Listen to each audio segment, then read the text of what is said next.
Fentanyl, heroin, meth, and other lethal drugs are pouring across our wide-open border, stealing hundreds of thousands of beautiful American lives, and it's happening like never before in our history. All right.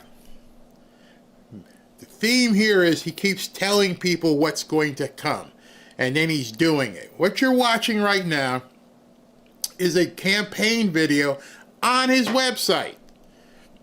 On his website, he did videos that were basically showing everyone what his agenda was. No secret. No secret whatsoever. So this was stuff from way back, probably, I don't know, April, May of 2024. He put a video out. Here's what's coming. Yeah, you guys better watch out. This might be bad for you. Children are being left without parents. Families are being ripped apart.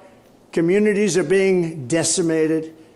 Our neighbors and fellow citizens are having their entire worlds destroyed. Destroyed like nobody thought possible. Our country is being poisoned from within by the drugs and by all of the other crime that's taking place. The drug cartels are waging war in America, and it's now time for America to wage war on the cartels. In this war, Joe Biden has sided against the United States and with the cartels. They are making more money than they've ever made before, times 10. There's never been anything like it. They're major, major companies. They're bigger than even some of our biggest companies. Biden's open border policies are a deadly betrayal of our nation.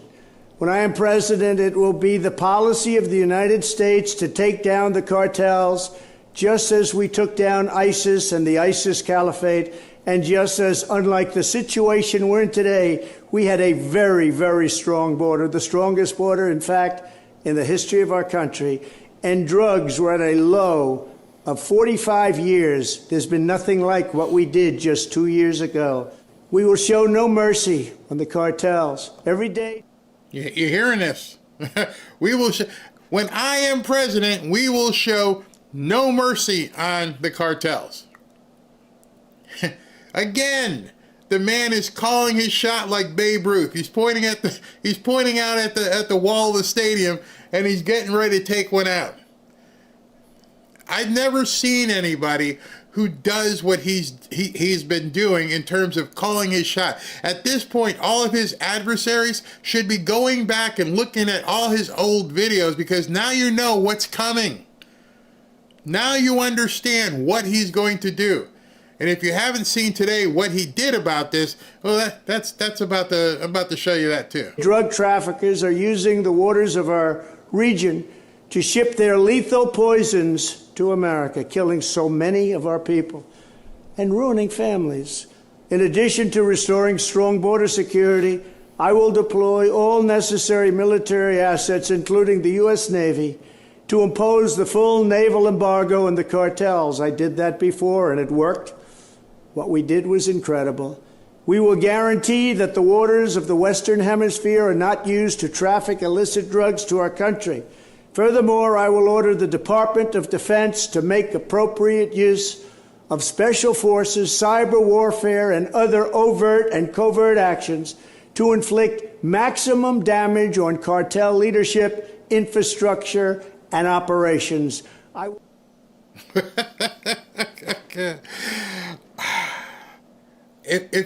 Maybe that's why they didn't want him to win. Maybe this is why they took a shot at him in July.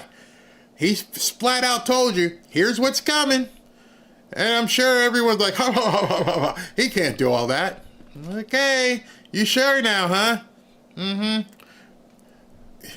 If you have not gone to the website and look at all these videos and all his pillars of what he said he's going to do, it will open your eyes at this point. You're like, oh, it's coming, isn't it? Oh, it's here. It's no longer coming. He waited for Friday afternoon to drop a motherload of stuff. Let's continue to listen to what he has to say. We'll designate the major cartels as foreign terrorist organizations. We will sever their access to global financial systems. I will also work to forge an unprecedented partnership with neighboring governments in our region, just like I did in Mexico. And remember, in Mexico alone, an estimated 100,000 civilians have been tragically murdered or gone missing at the hands of these cartels. The Mexican government, run by a very fine man, the president, is really working hard, but it's not working out. These cartels are vicious and they're violent, and they have Mexico for now stymied. Well, we have to help Mexico, and we have to stymie the cartels. Either we will get the full cooperation of other governments to stop this menace, or we will expose every bribe, every kickback, every payoff, and every bit of corruption that is allowing the cartels to preserve their brutal reign. And it is... Did you hear that? See, unless you went through this whole 4-minute video that he's talking about, there are probably people sitting back who have never heard this and went, oh, seriously, are you going to do what? We're going to expose all of you, every country. And so, Barry, why do you think this happened today? Let me just push that back. I want you guys to hear this again. Cartels. Either we will get the full cooperation of other governments to stop this menace, or... All right, let me stop there. Either we will get the full cooperation of other governments to stop this, or this is what's going to happen. So as President Trump somehow has become the peacemaker around the world. You know, I posted this as my thumbnail. You know, he's become the peacemaker. Democrats used to be for peace.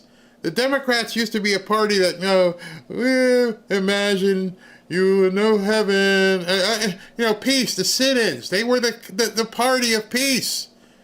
And now this guy's actually bringing peace, and they're freaking out. When he foretold what he was going to do. If you're another country and you're enabling this stuff, and remember what enabling might be. It may be as simple as you're hiding their money. They have places that they stay or they stash around the world. Notice all of a sudden, USAID money gets shut down. And then all of a sudden, all these countries, hey, let's make a deal. Let's have some peace. Hey, who's meeting today? Wait a second. Let me see something. I want to see who these countries are. It's Armenia and Azerbaijan. I will be the first to admit, I could not point to Azerbaijan on a map. I probably guess at Armenia. I think it's around Greece somewhere. But I don't know where Azerbaijan is. You put up a map and don't label it, I couldn't tell you. Could you point out Azerbaijan? Could you point out Armenia? Did you even know that Azerbaijan and Armenia were fighting? Did you even care? Why would we care that Azerbaijan and Armenia were fighting? Have you thought about that? It's like I can't point these countries out on a map, and I could give two shits whether or not they're blowing each other up as long as we're not paying for it. Why do we care that these two countries are now coming here to announce their peace? Why do we care that two countries in Africa were killing each other for years, and now they've came over and said, yeah, we got to stop. We're not going to kill each other. Why do you think that's happening? Because President Trump stepped in, or is there something else going on? Why are all these countries coming in and going, yeah, no more fighting. Yep, you're right. No, we're dead fighting. How you doing? Love you. Why is that? One, the money. Two, whatever was traveling back and forth between these countries is no longer going to be traveling.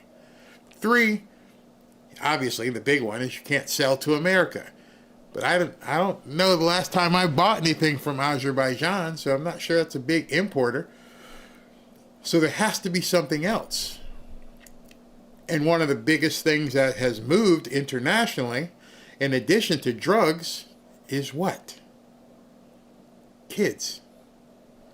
Women. Even young boys. What we may be seeing behind the scenes is a piece of a different sort, where he's gone in or had people go over and go, no more. No more. Because of what he says right here. Will expose every bribe, every kickback, every payoff, and every bit of corruption that is allowing the cartels to preserve their brutal reign. And it is... I'm going to tell everybody everything. When I heard that, I literally got chills because I'm thinking, why would we care about Azerbaijan and Armenia? Well, they may have some minerals or something, but I saw that. I'm going to expose it all. If you guys are running railroads and you're shipping kids and shipping women over here and over there, could that possibly be? I don't know. I don't think any of us knows, but you got to admit it's kind of weird that all these countries are coming in and kissing the ring all of a sudden. And that one country, South Africa, he came in, he didn't kiss the ring all at once, and he got spanked in the Oval Office. Now you're going to get on your knees and kiss the ring, or you're going to get the hell out of here, and I'm not even giving you lunch. Damn, everybody watched that and went, damn, did he just do that on television? Yeah, he did. And piece by piece by piece around the country, around the world, he's walked over and said, you're going to do what's right, or we're going to have to whip out my belt.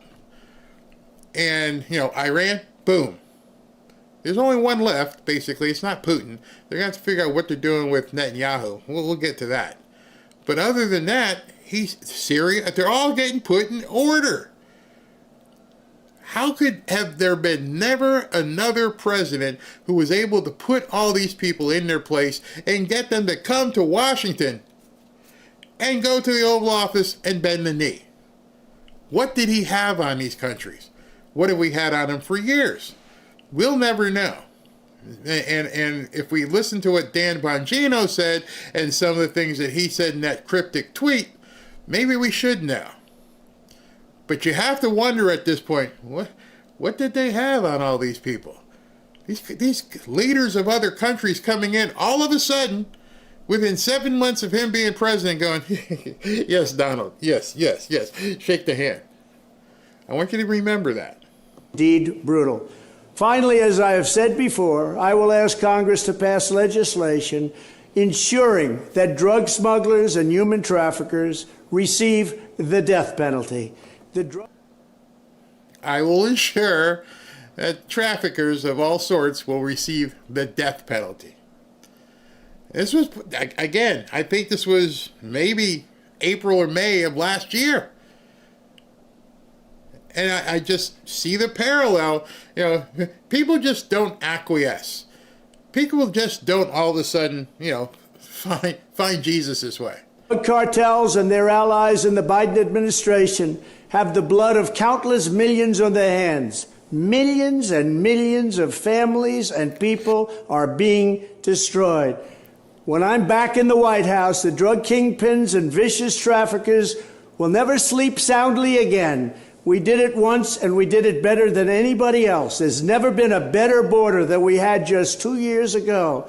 It was strong, it was powerful, and it was respected all over the world. And now we're laughed at all over the world. And we're not going to let that happen much longer. We have to take over. We have to be tough. We have to be smart. We have to be fair. But if we don't do something immediately, our country is gone. I want you to look at the...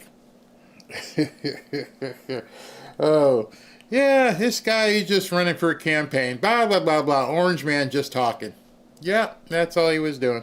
Contraband that's in front of me. We have 20 kilograms of fentanyl that's in front of me on this table. That's enough to kill 10 million people. And here out of this office, this was interdicted just days ago here in Illinois. And because these federal officers have been out on the streets picking up criminals and dangerous individuals, we were able to take this 20 kilograms of fentanyl off the streets and save over 10 million lives. They're also keeping these weapons out of the hands of criminals that would use it to rob and assault and to murder individuals in these communities.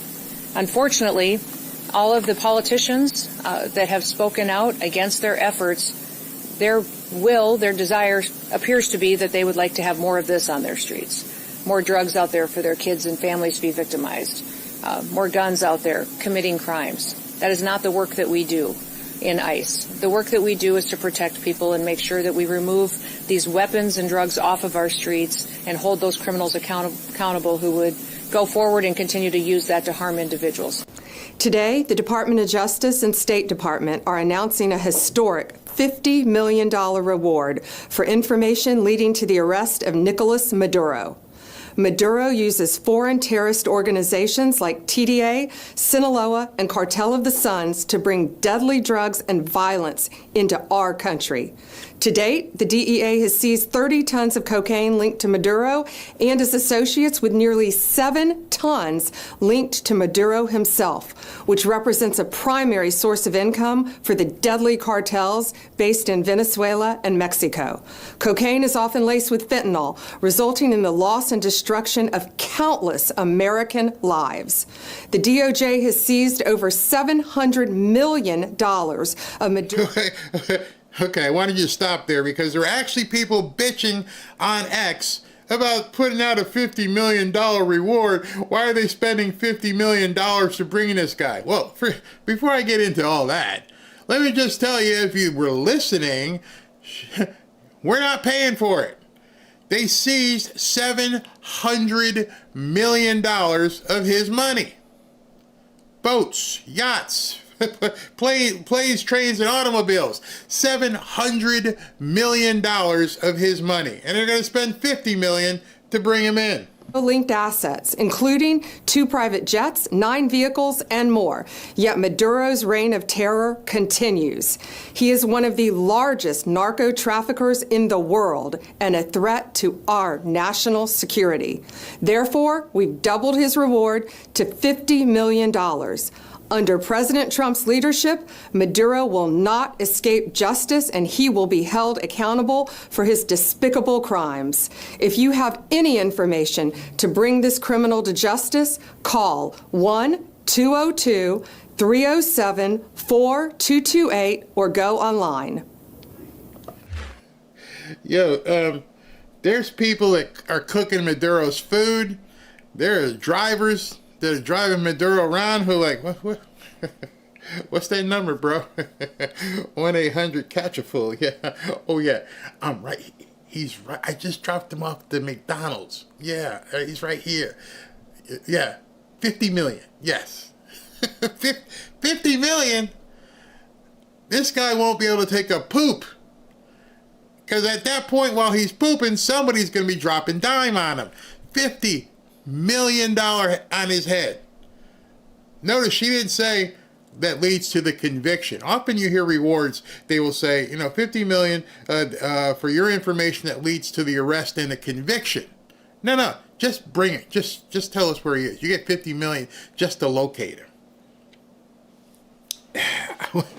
I wish I had a GPS on his car. 50 million? How many people in Venezuela, in poor-ass Venezuela, do you think there are that are going to be like, oh, we got to dial this up, $50 million. Whew, wow. Of course, Maggie Haberman is one of the articles. You guys must recognize who Maggie Haberman is, but she's one of the people who wrote this article. Trump has secretly signed a directive to the Pentagon to begin using military force against certain Latin American drug cartels. I guess it's not too secret if you're posting it in the New York Times, is it? Decision to bring military into the fight is the most aggressive step so far in the administration's escalating campaign against the cartels. It signals Mr. Trump's continued willingness to use military forces to carry out what has primarily been considered a law enforcement responsibility to curb the flow of fentanyl and other illegal drugs. This order provides an official basis for the possibility of direct military operations at sea and on foreign soil against cartels. U.S. militaries have started drawing up options for how the military could go after the groups. Trust me, if you're writing about it, they already have the plans. They're not drawing up their options. That's pretty stupid of you to say. The New York Times is printing something. You can best believe it is not an option drawing session right now. Everything is already in place. They know what they're going to do. Again, this is another thing they're telling everybody, get ready. We're going to be coming at you. We're going to be doing these things. Now, what are you going to do? What's your response going to be? It's way too late for you to think that they're just trying to figure out what they're going to do. That's not it at all. Not it at all.